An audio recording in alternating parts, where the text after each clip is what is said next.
সকালবেলায় বাসন্তী দেবীর দুই বৌমা রিনা এবং মিনু সবার জন্য জলখাবার তৈরি করে টেবিলে সাজাচ্ছিল।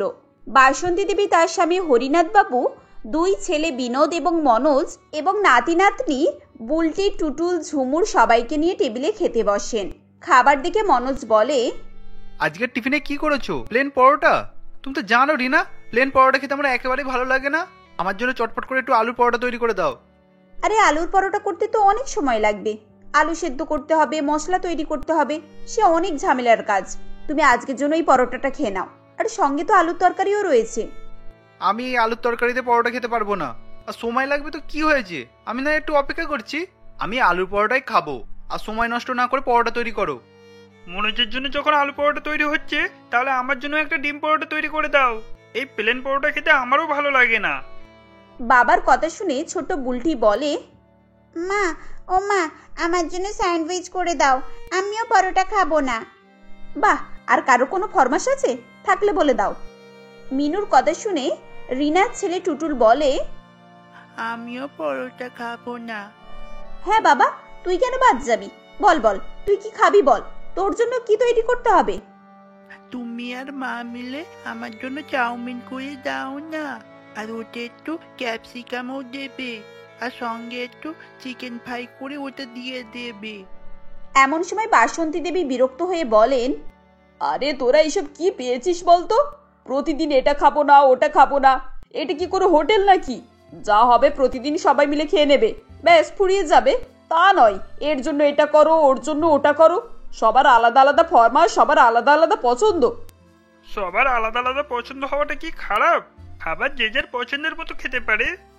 না বাবা, তোমরা দুর্বল হবে না। দুর্বল তো আমাদের বাড়ির বাজেট হয়ে যাচ্ছে। সংসারে যা টাকা আসে সব খেতেই চলে যায়। একটা ঘরে এক সময় যদি 10 রকমের খাবার তৈরি হয়, তাহলে সংসারে আয় উন্নতি হবে কি করে? টাকা ইনকাম তো খাওয়ার জন্যই করা হয়।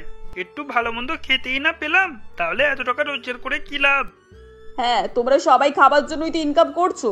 সংসারে তো আর কোনো কিছু দরকারই নেই। ছেলে মেয়েদের মানুষ করতে হবে না, ওদের পড়াশোনা করতে হবে না, ঘর বাড়ি আর বাড়াতে হবে না, সবকিছু শুধু খাবারের পেছনেই খরচ করো। যাই হোক, আমার তো পরোটা আর আলুর তরকারি খাওয়া হয়ে গেছে। এই যে শুনছো, তোমার খাওয়া হলো নাকি? হয়ে গেলে উঠে পড়ো। হ্যাঁ হ্যাঁ, আমার হয়ে গেছে। চলো বাবারা, তোমরা সবাই খাওয়া দাওয়া করো, আমি আসছি। এসব বাসন্তী দেবীর পরিবারের প্রতিদিনের ঘটনা। সকাল থেকে সন্ধ্যা পর্যন্ত দুই বৌমা মিলে রান্নাঘরেই সময় কাটায়। সারাদিন তাদের স্বামী, বাচ্চা, শ্বশুর সবার আলাদা আলাদা খাবারের ফরমাস। কখনো তারা একই খাবার খেতে পছন্দ করে না। পরের দিনের ঘটনা। সকালে টেবিলে জলখাবার তৈরি ছিল। খাবার দেখে আবার আজ মনোজ বলে, এ কি, আজকেও সুজি তরকারি রুটি করেছো? তুমি তো জানো মেনু, আমি একটু চটপটে ধরনের ব্রেকফাস্ট করতে পছন্দ করি। এই রুগীদের মতো সুজি তরকারি রুটি খেতে আমার ভালোই লাগে না। আরে সবার জন্য যখন রুটি আর সুজি তৈরি হয়েছে, তাহলে তখন সবাই রুটি আর সুজিই খাবে। বাকি সবাই তো চুপচাপই খাচ্ছে। তোর সব সময় খাওয়ার জন্য এত ঝামেলা কেন হয়? মা, বললাম তো আমার রুটি তরকারি খেতে একেবারে পছন্দ না। মেনু, তুমি আমার জন্য প্লিজ একটু কচুরি আলুর দম করে দাও না। আজ আমার কচুরি খেতে খুব ইচ্ছা করছে। হ্যাঁ ঠাম্মা, আমারও রুটি খেতে ভালো লাগে না। ও মা, তুমি আমার জন্য ডিম টোস্ট করে দাও, আমি ডিম টোস্ট খাবো। সবার জন্য যখন সব রকম ব্রেকফাস্ট হচ্ছে, তাহলে রিনা তুমি আমার জন্য একটু ডিম ভুজিয়ে আর কুচো কুচো করে স্যালাড করে দাও তো। আরে তোমরা কি পেয়েছো বলো তো? প্রত্যেক দিন খাবার সময় এত নাটক কেন করো? এটা কি কোনো ধাবা নাকি যে একের পর এক সবাই নিজেদের মতো অর্ডার করেই যাচ্ছ? বৌমা একদম ঠিক কথাই বলেছে। আরে ওরাও তো মানুষ নাকি মেশিন? এ বলছে এটা খাবে, ও বলছে ওটা দাও, সে বলছে ওটা খাবে না, সেটা করে দাও। সবাই যেন এটাকে খুব মজার ভেবেছে। নিজেদেরকে উঠে রান্না করতে হলে না বুঝবে কত ধানে কত চাল। যা হয়েছে সবাই চুপচাপ খেয়ে নাও, আর না খেতে ইচ্ছে হলে যে যার উঠে চলে যাও। আজকের পর থেকে কোনো রকমের আলাদা আলাদা খাবার রান্না হবে না, একটাই খাবার রান্না হবে, আর সেটা কি সবাইকে খেতে হবে। এমন সময় হরিনাথ বাবু বলেন, বৌমারা তোমরা এক কাজ করো, দুপুরে মুরগির কষা কষা মাংস আর একটু ঘিয়ের পোলাও আর সঙ্গে সবজি রান্না করো, আর তার সঙ্গে একটু টক দইয়ের রায়তা, আর যদি পারো একটু সঙ্গে পায়েসও করে ফেলো। অনেকদিন খাইনি, কাল থেকে বলবো বলবো করে বলাই হচ্ছে না। আজকে সকলে ওগুলোই খেয়ে নেবো। হ্যাঁ, এটারই তো অভাব ছিল। খাবার অর্ডার দেওয়ার ব্যাপারে তুমি তো বাকিদেরকেও হার মানিয়ে দিয়েছো। এই বয়সে পোলাও করবা, পায়েস? তোমার তো শখ কম নয় দেখছি। মা, সিলিন্ডারও আমাদের স্বাদ ছেড়ে দিয়েছে। সিলিন্ডার শেষ, আর গ্যাস নেই, তাই সবাইকে রুটি সুজিই খেতে হবে। সিলিন্ডার শেষ? এই তো 8-9 দিন আগে সিলিন্ডার লাগানো হয়েছে, এরই মধ্যে সিলিন্ডার শেষ হয়ে গেছে। শেষ হবে না তো কি হবে মা, সারাদিনে গ্যাস একবারের জন্য বন্ধ হয়? এটা তো হোটেল, হোটেলের মতোই তো সারাদিন গ্যাস জ্বলতে থাকে। আগের মাসে 3টে সিলিন্ডার লেগেছিল, তবে এই মাসে মনে হচ্ছে 4টে হয়ে যাবে। সংসার খরচের সমস্ত টাকা গ্যাস সিলিন্ডার ভরতে আর খাবার জিনিসপত্র কিনতেই শেষ হয়ে যাচ্ছে। এভাবে চললে আমরা আর সংসার চালাতে পারবো না। বড় বৌমা, আজ থেকে তুমি রান্নাঘরের দায়িত্ব নাও। কি রান্না হবে না হবে সেসব তুমি ঠিক করবে। আর শোনো, একবারে একই রকমের খাবার রান্না হবে আর সবাইকে সেটাই খেতে হবে, তাতে কারোর পছন্দ হোক আর নাই হোক। বাসন্তী দেবীর কথা শুনে তার ছোট বৌমা রিনা বলে, মা আমিও তো আপনার বৌমা, আপনি শুধু দিদিকেই রান্নাঘরের আর টাকা পয়সা হিসাবে দায়িত্ব দিলেন, আমাকে দিলেন না কেন? আরে ও বাড়ির বড় বউ, তাই ওকে দায়িত্ব দিয়েছি, তুমিও ওর সঙ্গে সাহায্য করে দেবে। দুই যা মিলে একসঙ্গে রান্না বান্না করবে, সংসারের কাজ করবে, বুঝেছো? বাসন্তী দেবীর কথা শুনে তখনকারের মতো রিনা চুপ করে যায় এবং সবার কাছে কিছুই বলে না, কিন্তু সে মনে মনে এই বিষয়ে খুবই বিরক্ত হয়। রাতের বেলা যখন খাবার রান্না হচ্ছিল তখন মিনু রিনাকে বলে, রিনা তাড়াতাড়ি ফুলকপি আর আলুগুলোকে কেটে দাও তো, আমি ডালটা বসিয়ে দিয়েছি। দিদি আজকে কি আলু ফুলকপি তরকারি হবে? তুমি তো জানো তোমার দেওর ফুলকপি একদম পছন্দ করে না, সবার জন্য পনিরের তরকারি করে নাও। আরে এসব কি বলছো তুমি? পরশু দিনই তো সবার জন্য পনিরের তরকারি হয়েছিল। তাছাড়া পনিরের দাম কত তুমি তো ভালো করেই জানো, এভাবে খরচ করলে কি করে সারা মাস ম্যানেজ করবো বলো তো? আর সব থেকে বড় কথা হলো বাড়িতে সবার পছন্দই আলাদা আলাদা, এই সমস্যা প্রতিদিনই হবে, তাই যেদিন যেটা রান্না হবে সবাইকে সেটাই খেতে হবে। মিনুর কথা শুনে রিনা আর কিছুই বলে না এবং সে চুপচাপ সবজি কেটে দেয়। পরের দিন আবার দুই জায়ের মধ্যে রান্না নিয়ে তর্কাতর্কি হয়। রিনা বলে, তুমি তোমার ইচ্ছে মতোই ফুলকপির তরকারি করেছিলে, আজকে আমার ইচ্ছা অনুযায়ী একটু পনিরের পরোটা করে নাও। সেদিন পনিরের তরকারি হয়েছিল কিন্তু পরোটা তো হয়নি। আচ্ছা তোমার কি মাথার গন্ডগোল আছে? ভালো করেই তো জানো এই কদিনে খাবারের জন্য কত টাকা শেষ হয়ে গেছে, যেটুকু টাকা বেঁচে আছে সেটা দিয়ে বাকি সারা মাস চালাতে হবে। আমি আলু সেদ্ধ করতে বসিয়েছি সবার জন্য, আজকে আলুর পরোটা হবে। মিনুর কথা শুনে রিনা প্রচন্ড রেগে যায় এবং দুজনের মধ্যে তর্ক লেগে যায়। শেষ পর্যন্ত মিনুর কথা অনুযায়ী রান্না হয়। রিনা মনে মনে বলে, মা তোমার হাতে সব দায়িত্ব দিয়েছি বলে তুমি মাথায় উঠে পড়েছো তাই তো? একটু অপেক্ষা করো, এমন প্ল্যান করবো না যে দুদিনে সব দায়িত্ব আমার হাতে চলে আসবে। পরের দিন মিনু খাবার তৈরি করে রিনাকে সেগুলোকে টেবিলে সাজিয়ে দিতে বলে। রিনা সময় বুঝে খাবারগুলোতে নুন এবং লঙ্কা গুঁড়ো মিশিয়ে দেয়। খাবার খাওয়ার পর বাড়ির সবাই ঝালে এবং নুনে অস্থির হয়ে পড়ে। বাসন্তী দেবী বলেন, এগুলো কি রান্না হয়েছে বড় বৌমা? এই খাবার তো মুখেই দেওয়া যাচ্ছে না। খাবার রান্না করার সময় তোমার মন কোন দিকে ছিল? মিনু কিছুই বুঝতে পারে না, সে খুব অবাক হয়ে সবার দিকে তাকিয়ে থাকে। তখন রিনা বলে, আসলে মা দিদিকে তো এত বড় দায়িত্ব দিয়েছেন, তাই দিদি মনে হয় একটু ঘাবড়ে গেছে। দিদি তো আজকাল খুবই চিন্তার মধ্যে থাকে। এতই যখন চিন্তা হচ্ছে তাহলে দায়িত্ব নিয়েছো কেন? ছেড়ে দাও, আজ থেকে ছোট বৌমা বাজেট আর রান্নার দায়িত্ব দেখে নেবে আর তুমি ওকে সাহায্য করবে। মিনু কোনো কথারই উত্তর দেয় না এবং রিনা মনে মনে খুব খুশি হয়ে যায়। এরপর থেকে রিনা তার মন পছন্দের খাবার তৈরি করতে থাকে। প্রতিদিন ভালো ভালো খাবার তৈরি করে এবং 1 সপ্তাহের মধ্যেই বাকি টাকাও শেষ করে ফেলে। এখনো 10 দিনের মতো বাকি ছিল মাস শেষ হওয়ার জন্য। চিন্তিত রিনা কি করবে কিছুই খুঁজে পাচ্ছিল না। এরপর সে তার শাশুড়ির কাছে যায় এবং বলে, মা আমাকে 10,000 টাকা দেবেন? আসলে সংসার খরচে না একটু টান পড়ে গেছে। কি 10,000 টাকা? এখনো তো 10 দিন বাকি আছে, এরই মধ্যে তুমি সব টাকা শেষ করে ফেলেছো? একটু হিসাব করে খরচ করতে পারছো না? হ্যাঁ মা, বুঝতেই পারছি, আসলে নতুন নতুন সামলাচ্ছি তো, তাই একটু গন্ডগোল হয়ে গেছে। পরের মাস থেকে সবকিছু ঠিকঠাক হয়ে যাবে। বাসন্তী দেবী রিনাকে 10,000 টাকা দিয়ে দেন এবং হিসেব করে খরচ করতে বলে দেন। রিনা খাতা পেন নিয়ে হিসাব করতে বসে, কিন্তু সে কোনোভাবেই ঠিকঠাক হিসাব করতে পারে না। এমন সময় মনে মনে বলে, বাবা জিনিসপত্রের কত দাম, এই টাকার মধ্যে সবকিছু কিভাবে করব? দিদি তো মাসের হিসাবটা খুব সুন্দরই করতো আর টাকাও বেঁচে যেত। না না, আমাকে দিদির সাহায্য নিতেই হবে, না হলে আমি একা সবকিছু করতে পারবো না। রিনা যখন এসব কথা বলছিল তখনই সেখানে মিনু আসে আর বলে, কি ব্যাপার, আমার কথা মনে করছো যে? কি হয়েছে শুনি? না মানে আসলে আমি সারা মাসের হিসাব করতে বসেছিলাম, তাই তোমার কথা মনে পড়লো। এমনিতেও সংসার চালাতে আমার কোনো সমস্যা নেই, তবে দায়িত্বটা একটু বেশিই বড়। এক কাজ করলে হয় না, আমরা দুজনে যদি ভাগাভাগি করে ব্যাপারটা সামলাই, মানে ওই হিসাব নিকাশগুলো করে দেবে আর কি, আর বাকিটা আমি দেখে নেব। রান্না তো তোমাকেই করতে হবে, না হলে খাবারে যে বেশি নুন আর ঝাল পড়ে যাবে। দুই যা একে অপরের কথা বুঝতে পারছিল এবং তারা হেসে ফেলে। তারপর থেকে দুজনে মিলেই সংসার সামলাতে থাকে আর ভালোভাবে সংসার চালায়। ববিতা দেবী ও সরস্বতী দেবী দুই পাশাপাশি প্রতিবেশী ছিলেন। ববিতা দেবী আর সরস্বতী দেবী দুজনের মধ্যে ভেদাভেদ থাকলেও ববিতা দেবী সরস্বতী দেবীকে খুবই ভালোবাসতেন। ববিতা দেবী অনেক হাইফাই ধনী পরিবার থেকে ছিলেন, সে তুলনায় সরস্বতী দেবী কিছুই নয়। সরস্বতী দেবীর স্বামী সঞ্জয় বাবু ও ছেলে সন্দীপ ফ্যাক্টরিতে কাজ করে, সেরকম ভালোভাবে দুবেলা খাবারও জোটে না। ববিতা দেবীর বৌমা শিল্পা খুবই মডার্ন ও অহংকারী ছিল। সরস্বতী দেবীর বৌমা মধু গরিব হলেও খুবই নম্রভদ্র মেয়ে ছিল, সকলকে মানিয়ে গুছিয়ে নিয়ে সংসার করে। এমনই এক সময় দিওয়ালি আসে। বৌমা, দেওয়ালি তো এসে গেল। আগের বছর তো ভালোভাবেই গেল দেওয়ালিটা, এবছর কেমন যাবে কিছুই বুঝতে পারছি না। এটা এত বড় একটা পার্বণ বলে কথা, দেখো না তোমার শ্বশুর মশাই আর আজ কোনোই মাইনেপত্র আনছে না। 2 মাস হয়ে গেল কোনো রকমের ঠেলে গুজে সংসারটা চলছে, একটা পয়সা করিও কাছে নেই। এতে কিভাবে দিওয়ালি করব কে জানে। মা, আপনি এত চিন্তা করছেন কেন? মাথার উপরে ভগবান আছে, উনি সব ঠিক করে দেবেন।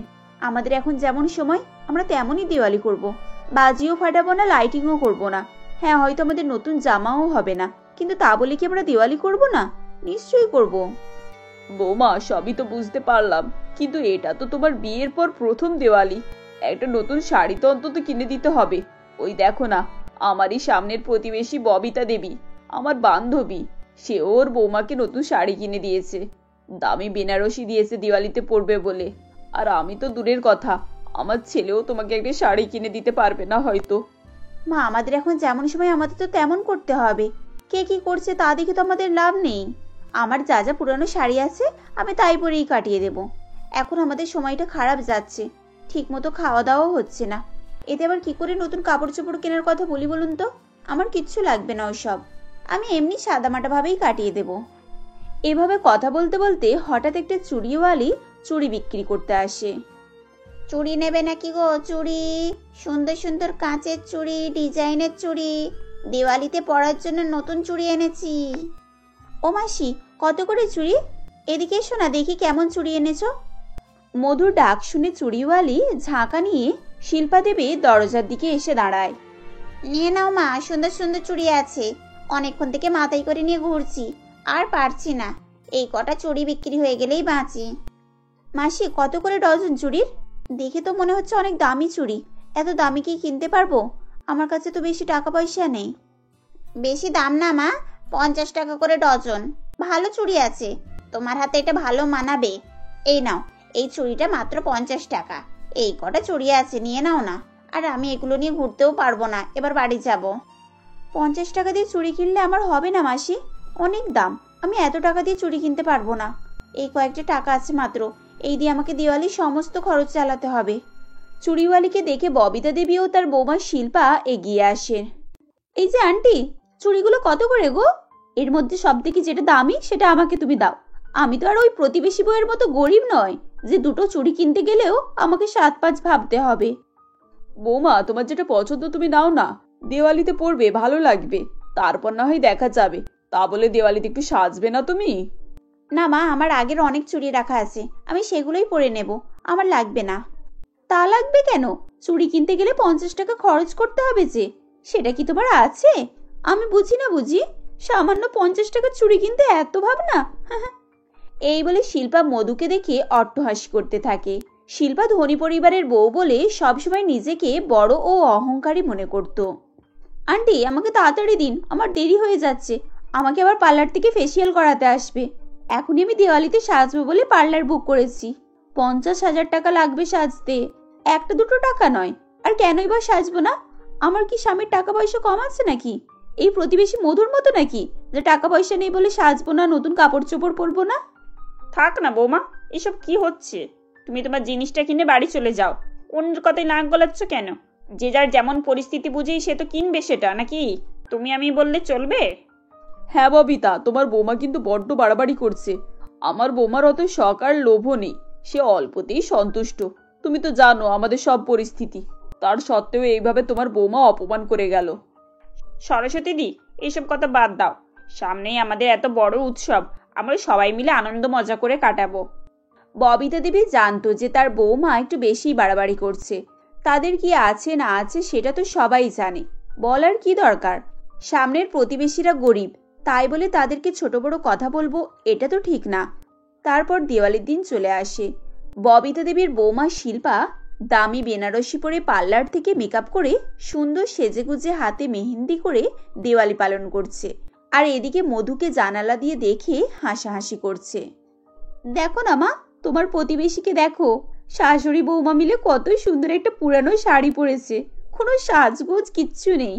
গাছের বাটা মেহেন্দি হাতে দিয়ে বিনা খরচে দিওয়ালি করে যাচ্ছে। আর আমাকে দেখুন, আমি দেওয়ালির জন্য স্পেশাল মেকআপ করে এসেছি, মেহেন্দি করেছি, কত সুন্দর একটা বেনারসিও পরেছি। তোমার আছে তাই তুমি পড়েছো বৌমা, ওদের নেই, ওরা অল্পতেই নিজেদেরকে মানিয়ে গুছিয়ে নিয়ে চলে, তাই ওদের সামর্থ্য অনুযায়ী ওরা পড়েছে। এভাবে কথা বলছো কেন তুমি? শোনো বৌমা, কাউকে এভাবে ছোট করতে নেই। এরপর সরস্বতী দেবী ও তার বৌমা যখন পুরানো কাপড় পরে সিম্পল সাদামাটা সাজে রেডি হয়ে বেরোচ্ছিল, তখন সরস্বতী দেবীর স্বামী সঞ্জয় বাবু ও তার ছেলে সন্দীপ মা ও তার বউকে দেখে খুব নাম করে। তোমাদের দুজনকে তো খুব সুন্দর দেখাচ্ছে। এই সিম্পল সাজাতেই যে এত সুন্দর সাজা যায়, সত্যি তোমাদের দেখলেই বোঝা যায়। মধু, আমার কাছে তো তেমন কোনো টাকা পয়সা নেই, তাই জন্য আমি তোমাকে দিওয়ালিতে তেমন ভালো গিফট দিতে পারবো না। তার মধ্যেও আমি চেষ্টা করবো তোমাকে একটা ছোটখাটো কোনো গিফট দেওয়ার। তোমার সাধ্য মতো তুমি যা দেবে আমাকে, আমি তাতেই খুশি। আজ পর্যন্ত তোমার কাছ থেকে কোনো চাহিদা করেছি আমি? তুমি যা দাও তাতেই আমি খুশি। আমি বাগান থেকে সুন্দর সুন্দর ফুল তুলে তোমার জন্য মালা বানিয়ে দেব, তুমি সেটা মাথায় পরবে। সন্দীপে দেওয়া গিফট দেখে মধু খুব খুশি হয়ে যায় এবং খুশি হয়ে মাথার চুলে সন্দীপকে সেটা লাগিয়ে দিতে বলে। ও সন্দীপ মধুর চুলে খুশি খুশি লাগিয়ে দেয়। তাদের খুশি দেখে পাশের বাড়ি থেকে শিল্পাও তার স্বামী রাজীবকে বলে, দেখো রাজীব, দেখো, অন্তত দেখে তো শেখো, ওরা কত গরিব, তাও কত সুন্দর হাসি খুশিতে উৎসব পালন করছে। কত ভালোবেসে মধুর স্বামী ফুল লাগিয়ে দিচ্ছে মধুর মাথায়, আর তুমি, তোমার কোনো লক্ষ্যই নেই আমার প্রতি। আমি এত সুন্দর মেকআপ করেছি, এত দামি একটা শাড়ি পরেছি, আমাকে কেমন লাগছে একবারও তুমি ঘুরেও দেখোনি। অ্যাটলিস্ট আমাকে কেমন লাগছে সেটা তো বলো। তুমি তোমার মেকআপ চেকআপ নিয়েই তো সারাদিন ব্যস্ত থাকো, তোমার কি আর সময় আছে? আমার তো তোমার উপর আশা করা উচিতই না। আর কেউ গরিব হোক বা বড় লোক হোক, ভালোবাসা কি গরিব বড় লোক দেখে হয় নাকি? লোককে ওইভাবে গরিব বলে ছোট করো না, হাজার হোক ও আমাদের প্রতিবেশী, মায়ের বন্ধু। এরপর সরস্বতী দেবীর প্রতিবেশী বান্ধবীকে তাদের বাড়িতে আসার জন্য আমন্ত্রণ করেন। ববিতা, তুমি তোমার বৌমাকে নিয়ে আমাদের বাড়িতে এসো, আজ পার্বণের দিন, সবাই মিলে আনন্দ হুল্লোড় করে কাটাবো। ঠিক আছে দিদি, আমি এক্ষুনি আমার বৌমাকে নিয়ে যাচ্ছি, কিন্তু তারপর আমাদেরও বাড়িতে আসতে হবে কিন্তু, এই আমি বলে দিলাম। আচ্ছা বাবা, ঠিক আছে, যাবো, আগে আমাদের বাড়ি এসো তোমরা। শাশুড়ি বৌমা মিলে সাধ্য মতো যা খাবার বানিয়েছিল।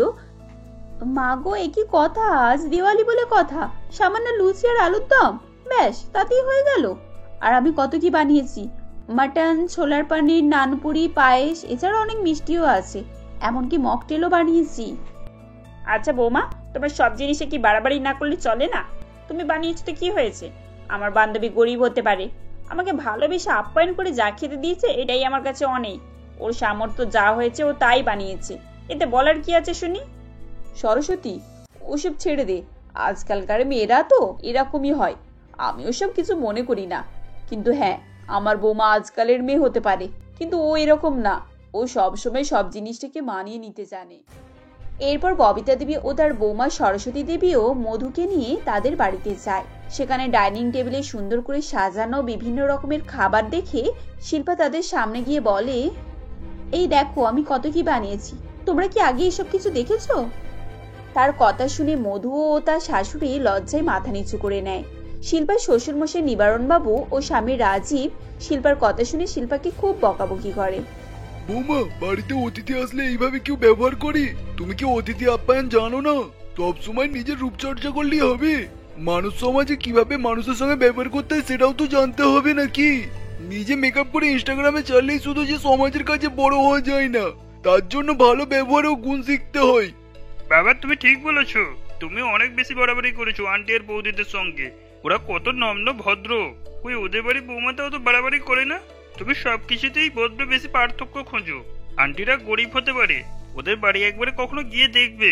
ওরা যে আত্মীয়দের কিভাবে সেবা যত্ন করে দেখলে অবাক হয়ে যাবে। আর কাকেই বলছি যে শুধু নিজেরটাই বোঝে, কিভাবে যে আত্মীয়দের খাবার যত্ন করতে হয় সে সম্বন্ধে তো তোমার ঘটে কিছু নেই। শিল্পার এই অপমান সবার সামনে শিল্পার কাছে খুব ভারী পড়ে যায়। সবসময় সব জিনিসে নিজেকে বড় মনে করে অহংকারী মনে করে, কিন্তু আজ এই গরিব শাশুড়ি বৌমার সামনে তার পুরো পরিবার তাকে অপমান করলো। এটা তার ভালোই জ্ঞানের শিক্ষা হয়ে গিয়েছিল। আন্টি সরি, মধু আমার ভুল হয়ে গেছে। সত্যি আমি বড় বাড়াবাড়ি করে ফেলেছি গো। এতটা বাড়াবাড়ি করা আমার উচিত হয়নি। তোমরা গরিব হতে পারো, কিন্তু তোমরা সত্যি খুব ভালো। না হলে আমার এত বড় বড় কথাগুলো তোমরা চুপচাপ সহ্য করে নাও। সত্যি তোমাদের মধ্যে খুব মিল আছে, ভালোবাসা আছে, যেটা আমার মধ্যে নেই। আমি সবসময় নিজেকে সুন্দর দেখাতে ব্যস্ত থেকেছি। আমি আমার সংসারটাকেও ভালো করে ভালোবাসতে পারিনি। আজ আমি আমার ভুল বুঝতে পেরেছি আন্টি, আমাকে ক্ষমা করে দিন প্লিজ। শিল্পার এই পরিবর্তন হওয়া সরস্বতী দেবী এবং মধু খুবই খুশি হয়ে যায় ও তারা তাকে ক্ষমা করে দেয়। এরপর ববিতা দেবী সরস্বতী দেবীর কাছে তার বৌমার হয়ে ক্ষমা চায়। সরস্বতী, আমাকে ক্ষমা করে দে। আমার বৌমার জন্য তোদেরকে অনেক অপমানিত হতে হয়েছে। তোদেরকে আমি আমার বাড়িতে ডেকে নিয়ে এসেছি, কিন্তু তোরা অপমানিত হলি। আমার খুব খারাপ লাগছে রে। আমার বৌমা খুব অহংকারী স্বভাবের মেয়ে, কিন্তু তোর বৌমা খুব ভালো গুণের মেয়ে। আমার বৌমার কথা কিছু মনে করো না। তোমার আর আমার মধ্যে সম্পর্কটা তো ঠিক আছে, কে কি করলো সেটা আমার দেখার দরকার নেই। আমার বৌমা কি করবে না করবে সেটা তার ব্যাপার। আমাদের বন্ধুত্ব যেন চিরকাল এক থাকে, এই আমি বলে দিলাম। আমি ওসব কিছু মনে করি না রে ববিতা। ওরা ছেলে মানুষ, ওদের অত জ্ঞান বুঝ হয়নি এখনো। আমরা গুরুজনেরা ওইসব কথা ধরলে চলবে নাকি? আমি আর কোনোদিনও এসব কথা বলবো না মা। এখন থেকে আমি নিজেকে পরিবর্তন করে নিচ্ছি। আমি আর এরকম ভুল কখনো করব না। আমি মধুর মতো সংস্কারী নম্রভদ্র মেয়ে হব এবার থেকে। শিল্পার কথা শুনে তারা সবাই খুব খুশি হয়ে যায় এবং তারা সকলে একসঙ্গে মিলেমিশে দেওয়ালি উদযাপন করে।